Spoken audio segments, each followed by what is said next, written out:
I am Groot! Hello everyone, it's me! I am Groot! Let's learn a new language together! Let's go! Oh, it seems like every popular Sorry? You ever notice how it seems like every popular franchise has a character who doesn't talk, or barely talks? And how they are always so beloved? Snoopy? Check. Kenny from South Park? Check. Chewbacca and R2-D2? Double check. Pikachu, Groot, Hodor for crying out loud? Check, check, and screw you, Bran. So you know what, guys? I'm just gonna do a bit of a rebrand. From now on, I'm gonna limit myself to saying 5 things. MatPat, Theory, YouTube, Diet Coke, and subscribe. YouTube, MatPat, subscribe, Theory. Diet Coke. Aren't I adorable now? Subscribe!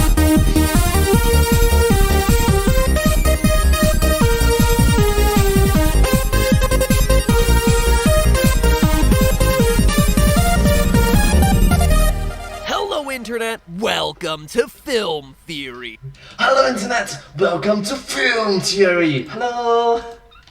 The show that speaks the true universal language, complaining about movies on the internet. Today, though, I'm not complaining about some cinematic stinker or even ruining a childhood classic. No, today I'm talking Guardians of the Galaxy, which is one of my, if not my all-time favorite slice of the MCU pie. Wait, you didn't know that I love these movies? Did you see the last Guardians of the Galaxy? Huh. I haven't done a Guardians of the Galaxy episode. Maybe it means that even for my cold little dead theorist heart, there are some corners of moviedom that remain sacred. Well, at least until today. And hey, better late than never, right? Chris Pratt, I never forgot about you. No, it's Mario! And you know a movie's good when you have a Pratt-tastic lead, a deadpan berserker who takes everything literally, and a smack-talking trash panda, and none of them come out as the fan favorite of the movie, because as we all know, the fan favorite of Guardians is clearly Groot. No, it's not Groot, it's Baby Groot! I am Groot! We are Groot! He's the Guardian that we all aspire to be. Eco-friendly, laid-back, tree person, a few words. And it's that last part that I want to figure out today. Groot famously says only 3 words. I am Groot! Except when he doesn't at the end of the first movie, spoilers from 5 years ago. We are. And yet, we're supposed to believe that this is a language all its own. Rocket Raccoon doesn't have any trouble understanding Groot's meaning. I am Groot. Uh-huh. I am Groot. That's right. And he's not just humoring the old sap. Badoom-ching! The old sap. Ooh, that's low blow. That's very low blow. Thor says in Infinity War that he took a class on Groot in Asgard. You speak Groot? Yes, the total on Asgard. So we know that this language is not just specific to this one Groot, nor is it only understandable to someone who has been around Groot for a very long time, which is how I first assumed it worked when I saw the first Guardians movie. So anyway, our question today hinges on the reality of a language built around 3 words: I am Groot. I am Groot! Something like that. Would it be possible to have a workable language where you could actually communicate meaningfully with those 3 words? Would it be possible for a human to understand it? And could we, in the real world, learn Groot? We're going well beyond Rosetta Stone, Duolingo, and Babbel today, kids. We're talking about talking to trees, and not the kind that'll carry you to Isengard. We can determine how feasible Groot's language is in real life from a few different angles, but they all require just a little bit of knowledge of how languages work and actually give meaning to everything around us. So obviously, vocabulary is one big way that we get meaning. We assign different sounds to be associated with different objects or ideas, keeps everything pretty straightforward. And I have to go to say, this is one of my few favorite episodes because I want to be a hyperpolyglot in the future. And yeah, I really like it, this video.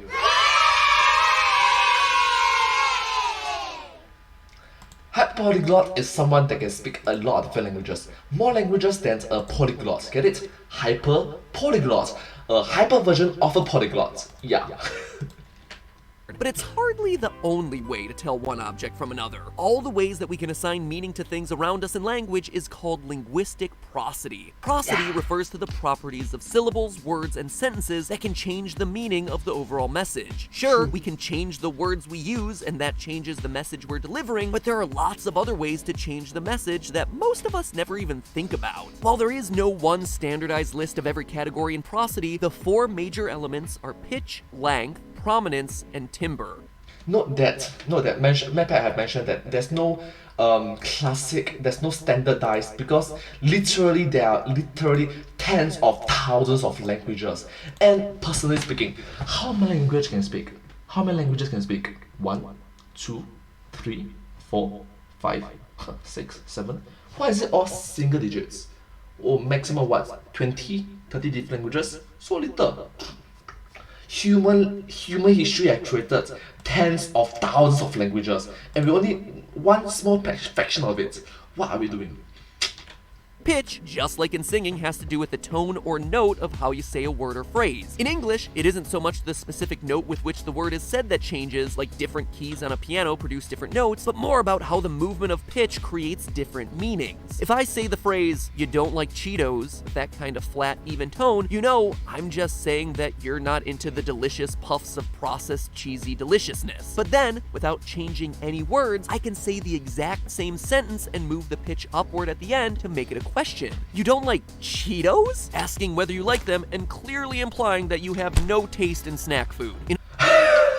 So for me, I would like to say the words, "I am sorry." Or you say, "I'm sorry." "I'm sorry." It's like, "I'm sorry." It's like, "I'm sorry?"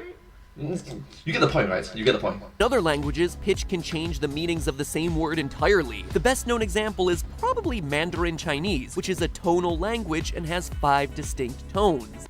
I really like it that he mentions Mandarin Chinese or Chinese Mandarin, because he recognized that there are multiple different languages in the Chinese language. There are multiple different dialects in the Chinese language. Because me being Chinese, I recognize that there are multiple different dialects involved over time through thousands of years of history. So yeah, really like that MedPat pay respect to these kind of languages, especially when it's so close to my heart. It has a reputation as one of the hardest languages to learn, particularly for Americans.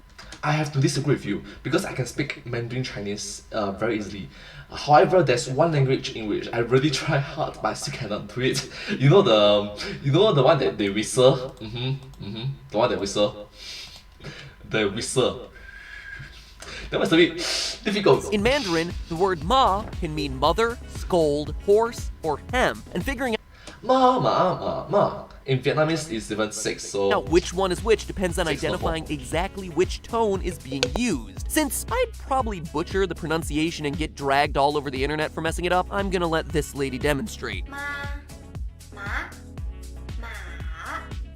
Lots of languages allow for tonal variation, usually just with a high, medium, or low tone, but there are some exceptions. Wobe, a language spoken in Côte d'Ivoire, has as many as 14 different tones. Now, how does all this relate back to Groot? Well, despite the fact that Groot is only using 3 words, tonal variations on those words could very easily give us anywhere from 3 to 14 separate meanings, and then combining those tones together could generate a huge variety of meanings from their combination. And that's just the beginning. Wow, I didn't know that.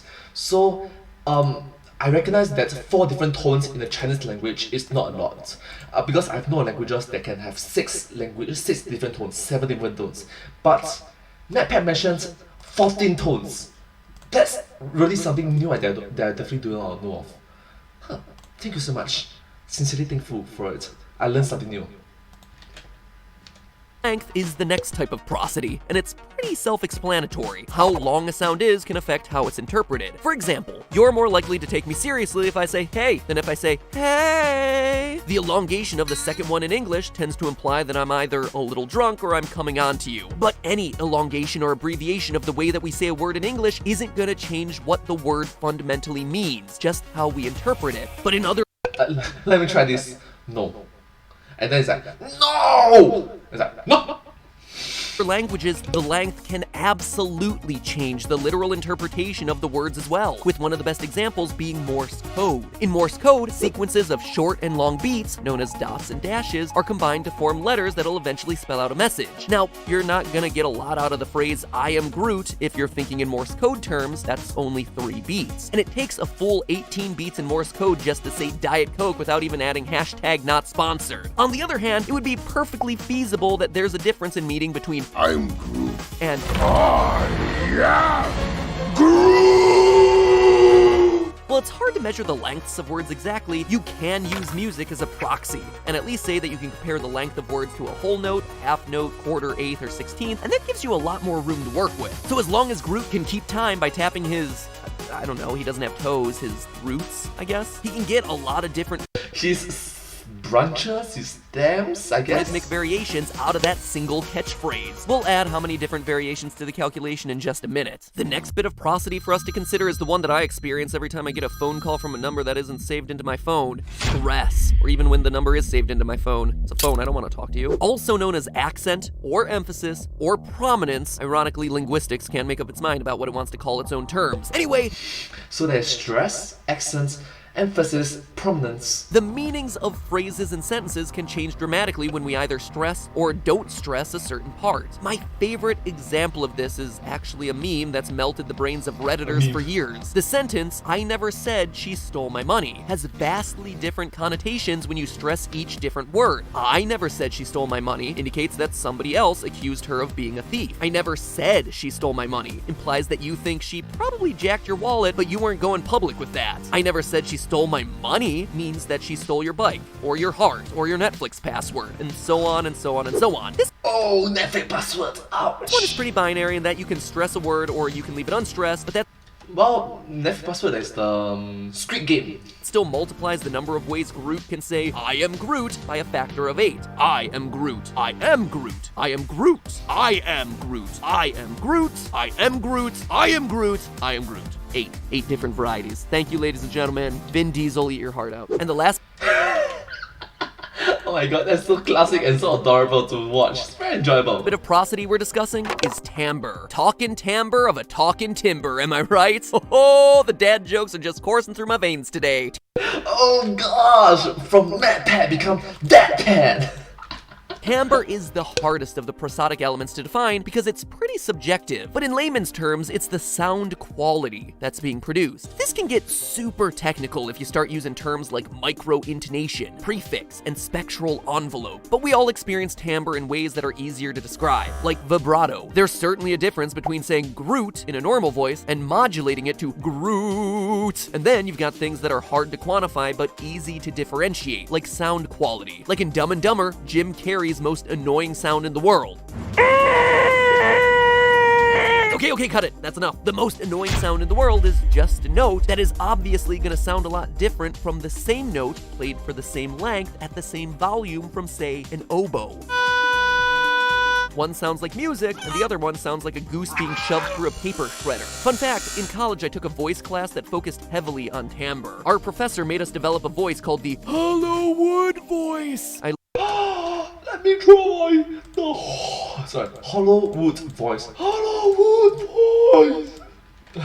Literally spent a semester trying to talk like hollow wood. Also, metal voice, metal voice. There it is. That's what I did for an entire semester. What? For an entire semester? Okay. Let me try. Better voice. Better voice. Ladies and gentlemen, the life of a theater major. Ironically enough, A+. even with a name like Hollywood, I am still no better at translating Groot. What a waste. That was Hollywood. This is actually part Hollywood, part Broken Earth. Putting that college education to use. Now, from here, we keep going Oh my god, Hollywood. Can I get a Hollywood because Groot is a wood. down the old timbre road if we were to include things like coloration and sound quality and vibrato, at which point the permutations of I am Groot would be infinite. But timbre rarely affects the meaning of language, it more affects the experience of it. Morgan Freeman's voice doesn't fundamentally change what's being said, it just makes it more soothing and buttery. What does the fox say? A ring-a-ding-ding? I don't know what it is with Morgan Freeman in my episodes lately, but like butter. Therefore, I'm gonna leave timbre out of the calculations, though Groot's timbre would definitely fluctuate based on his mood. I agree. If the mood is good, if the mood is bad, positive, negative, it really changes a lot of variables. I'm Groot.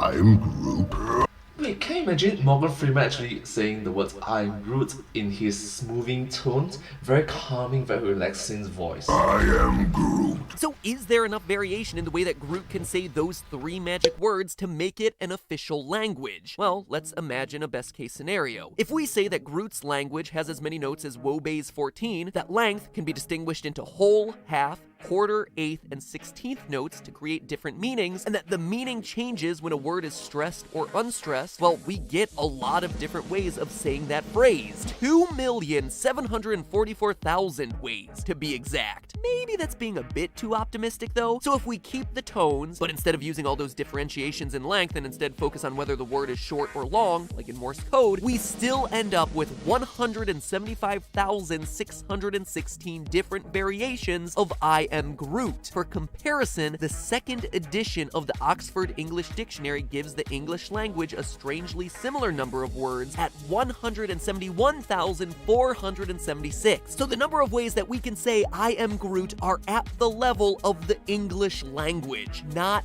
too shabby. I, for one, am pretty darn happy with those findings. We have made a solid case for Groot's language here, but I can see you arguing that this can't actually work because there's no real-world language that works this way. No language just works with 3 words and just modifications in tone and rhythm and stuff. There's no proof. And, you know, that's a reasonable complaint, or at least it would be if it were true. The fact is, plenty of languages exist with limited vocabularies. The created language Tokipona only has 123 different words, and while it relies on creating compound to create more complicated ideas, much like German does, it's able to express a lot of complex thoughts. But that's a manufactured language, not a language with any native speakers, says you, the stickler who should really stop watching my videos and just start cashing in on your vast trivia expertise. Yeah, so instead of saying all this negativity involved, why not be positive and try to learn something new? Having growth and improvement is always good to benefit you and for me and for the entire human race. Let me try. For you and for me and the entire human race. Yeah. Jeopardy is calling to you, friend. Alright, so if you only want to count languages that are native to a specific real-world culture somewhere on planet Earth, at this moment there is a real-world language that gives us a new minimum of words in a vocabulary, and that number is 0. On the Canary Islands, the native Silbo-Gamero language is composed entirely of whistles. No spoken words whatsoever. Wow. Let me try. That sounds like you probably can't say much with it, but you would be incorrect. Ooh.